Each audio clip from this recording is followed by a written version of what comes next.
especially at the beginning of the days, the hours, days, weeks, and I would say several months after Kyle's death, we experienced such an incredible outpouring of love and support from many family members, many church. Oh my gosh, our church was incredible during that time. A lot of my friends. Mm-hmm. Yeah. Friends and my coworkers. I work in mental health care, and so I am a mental health nurse, and that's been a blessing in that I've been given a lot of grace at work, especially. I would say there are probably 5 coworkers who have been absolutely incredible with their support and love and just compassion.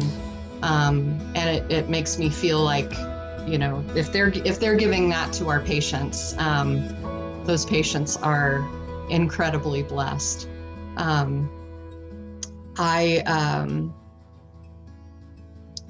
It's interesting, in the grief process, how over time that support, it changes. And we were getting meals every other day or every 3 days from our church family for the first 2 months, 3 months. Yeah. And after that, we would hear from people at church sometimes, and then that evolved to hearing from 2 or 3 friends, really close friends, and of course our family has been really supportive. But I would say that over time there have been just kind of a core group of people in my life that have been very supportive, just checking on me. And I had a girlfriend from that I've known for years text me yesterday and ask, "Hey girl, how are you?" And she just knew, she knows what month this is, and wanted to make sure that I was okay. And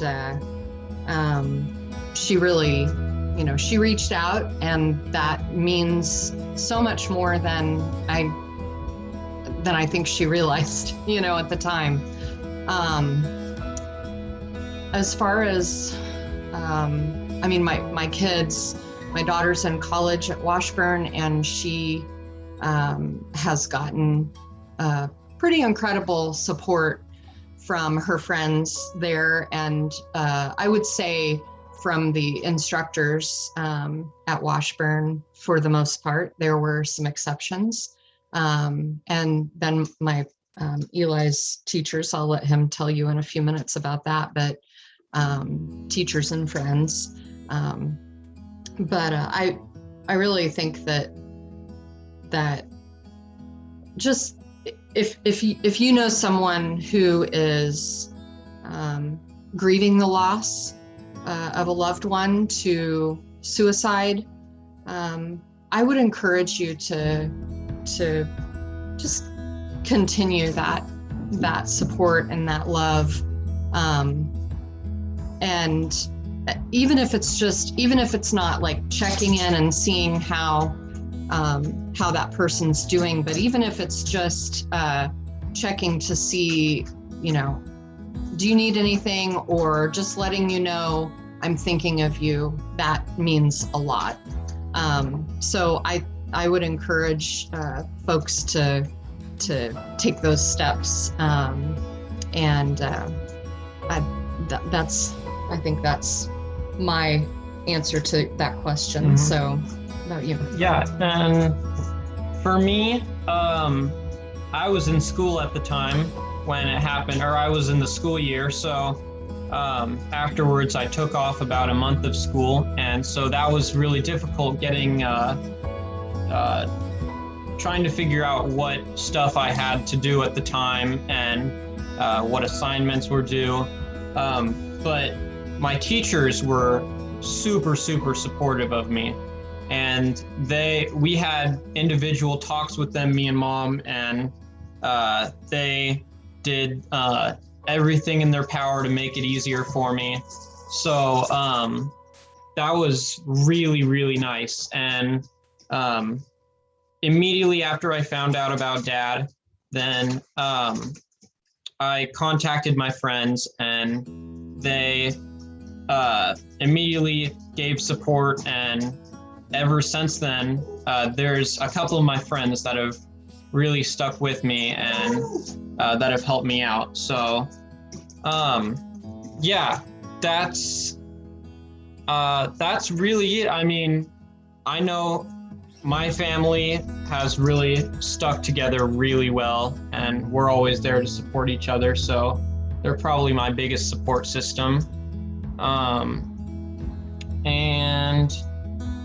Yeah, I think that's really who supports me, and I support them just as much. So, yep.